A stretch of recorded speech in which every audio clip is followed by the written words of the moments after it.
Welcome to On Air with Amber Wynn, where nonprofit leaders learn to fuse passion and commitment with proven business strategies to create long-term funding, impact, and sustainability. And now, here's your host and resident Philanthrepreneur, Amber Wynn. Welcome to On Air. It's your girl, Amber Wynn.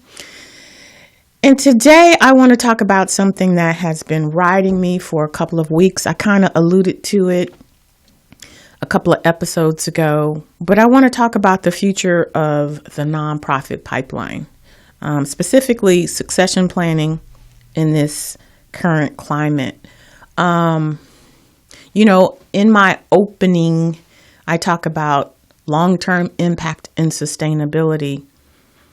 And so this episode, I want to focus on what it's going to take for us as a sector to ensure that your nonprofit can get to a place of long-term impact and sustainability. We're going to dive deep when we come back.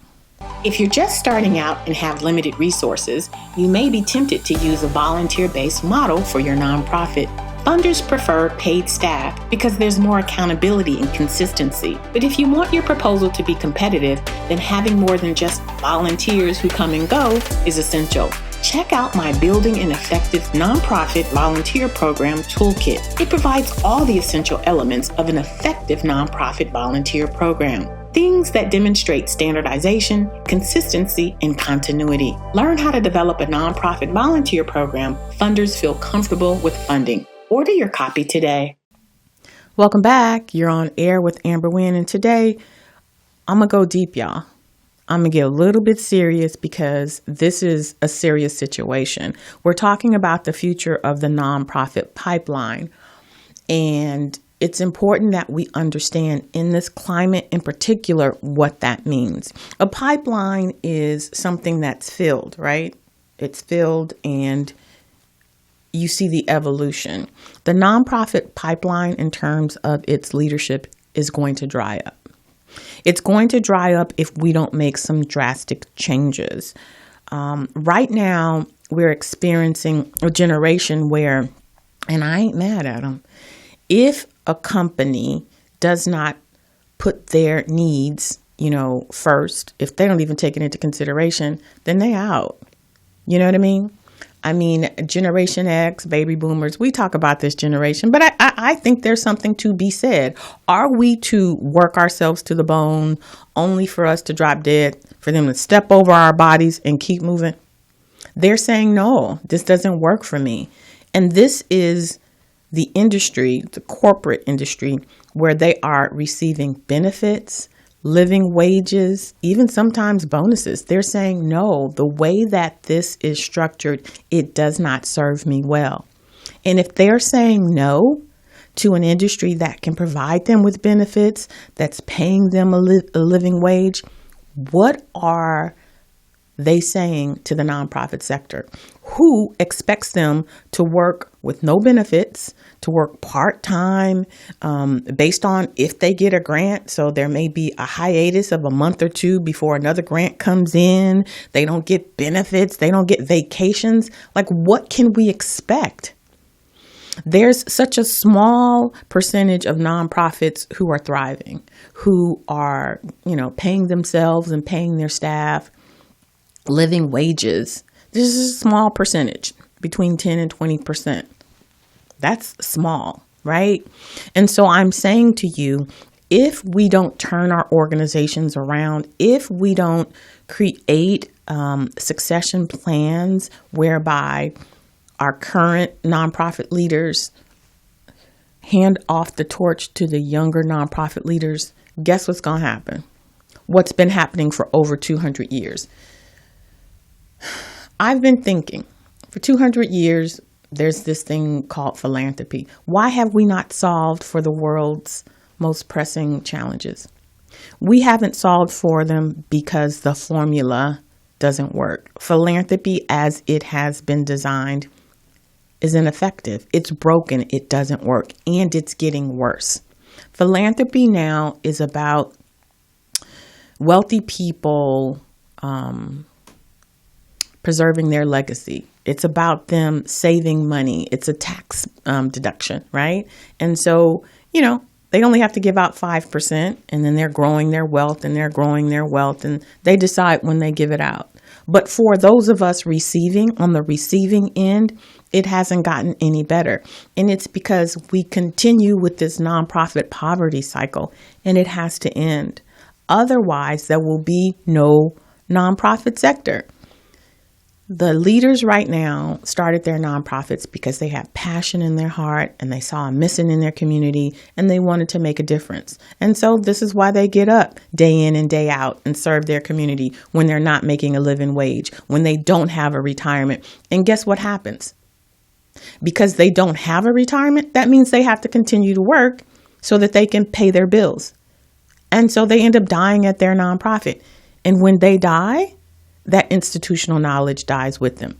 And then the person who steps into that role has to start all over. So we have this lack of continuity in the community, right? The program starts, the program stops. If that person dies, so does the relationships with the people in the community. So this new leader has to establish new relationships. They have to establish new programs. And so we never, ever really solve for the problem.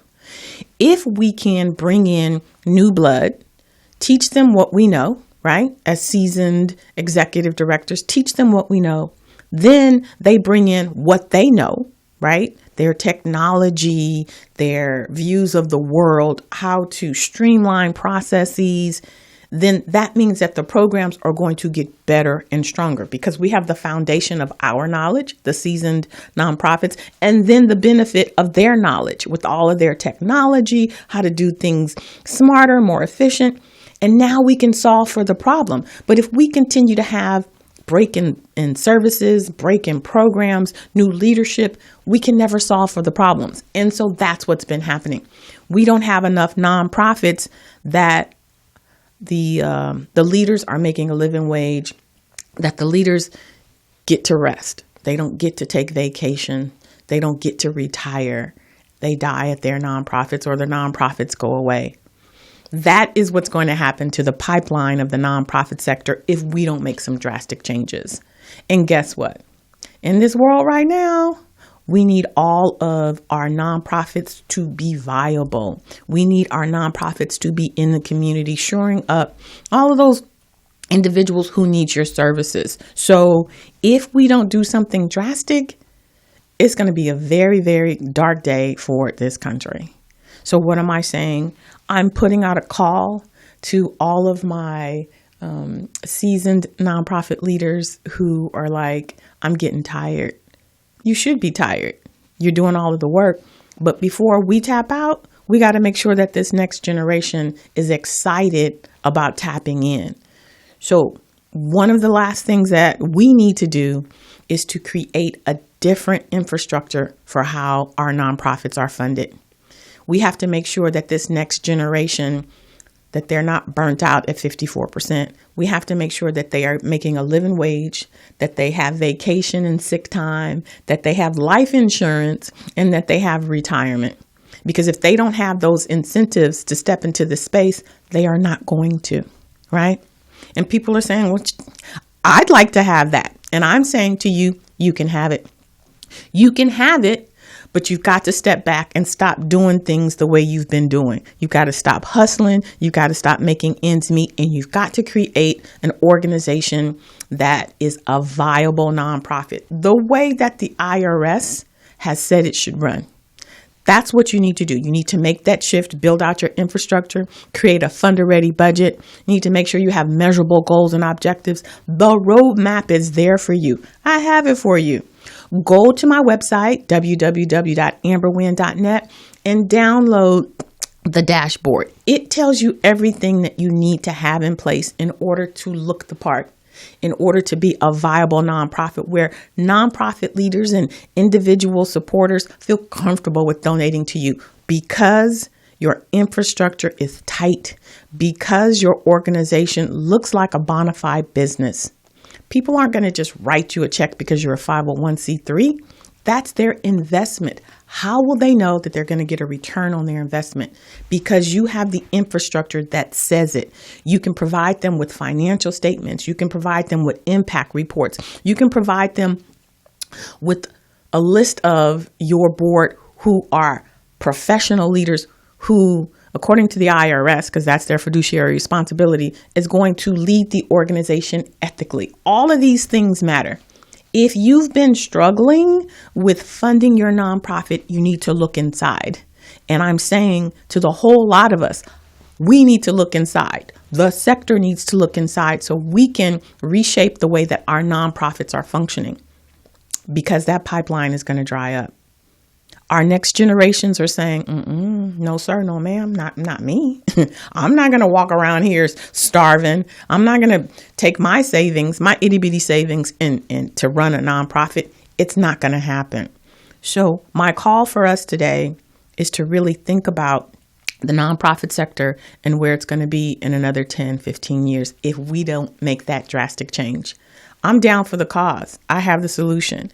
I just need everybody to get on the same page so that we can make sure that we can provide communities that need them the most with the resources that they need. That's what I'm saying. All right. So the future of the nonprofit pipeline is making sure that we put in place a succession plan that is going to incentivize next generations to come into the nonprofit sector. And that's what I'm in partnership with you to do. Now, we're going to pause, but when we come back, it's your time to ask me your questions with Ask Amber when we come back.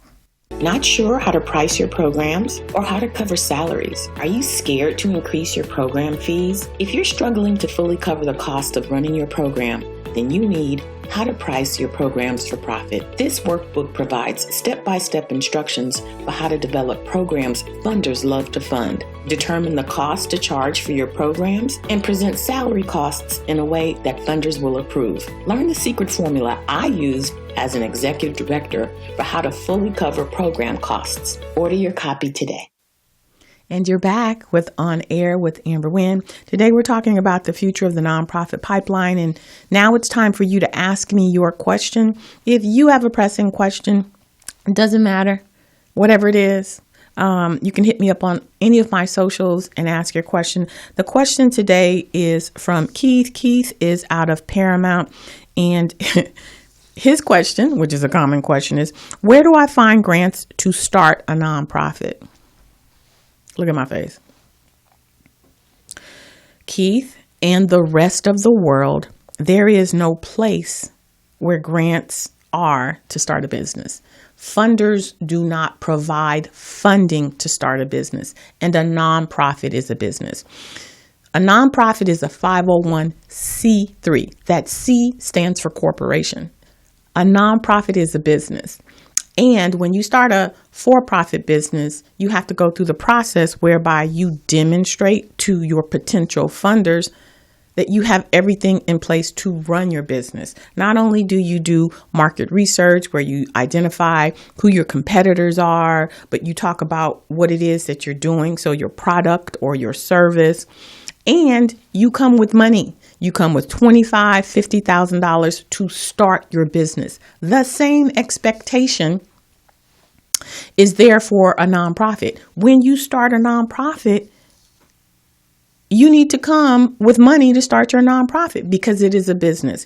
You need to be able to pay for your website. You need to be able to pay for your logo. You need to be able to open a bank and put money in that bank so that you can pay for other business expenses. You need to be able to pay for salaries. That is your responsibility as a business, as a functioning entity in your state. There is no place, there is no funder that is going to give you money to start a nonprofit, because what it says is you are not ready. If I have to give you money to start a business, then you shouldn't be starting a business. The same goes for a nonprofit. So I know that's a long-winded answer, but I really want everyone to understand that if you have no money, then you should not start a nonprofit.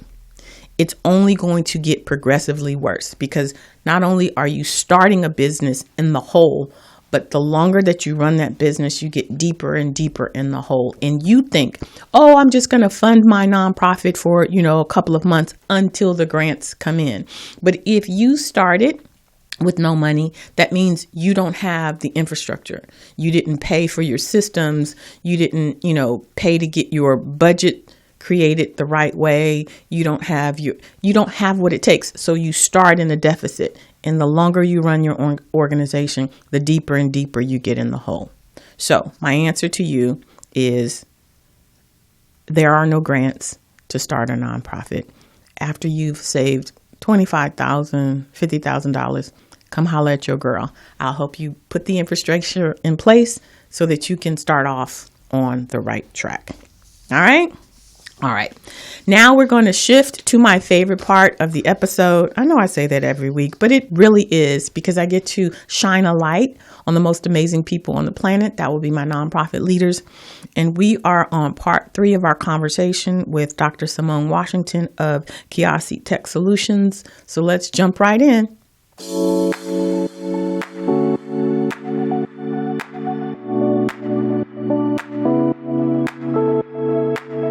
I really did start my business with the idea that I wanted to create a one-on-one customized computer and technology training service because, anyone can go on YouTube and follow a video. Anyone can take a course, a college course, but I understand that there are just certain bits and pieces that people want to learn instead of going through an entire 4-month course.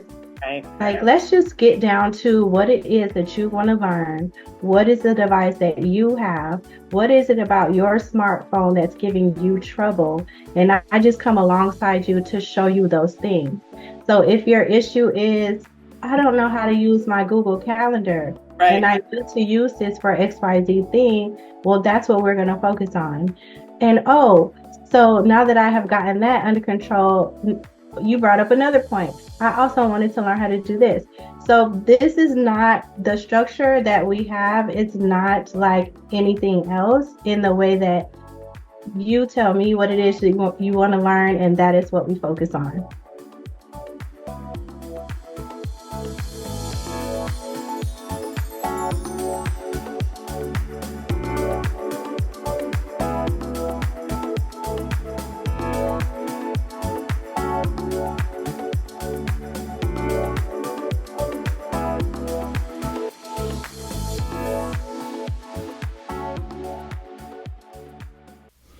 And we're back. That's part 3 of our conversation with founder Simone Washington, who, my goodness, has a heart for seniors, who is a consultant, who understands that, bridging technology with the nonprofit sector can be challenging.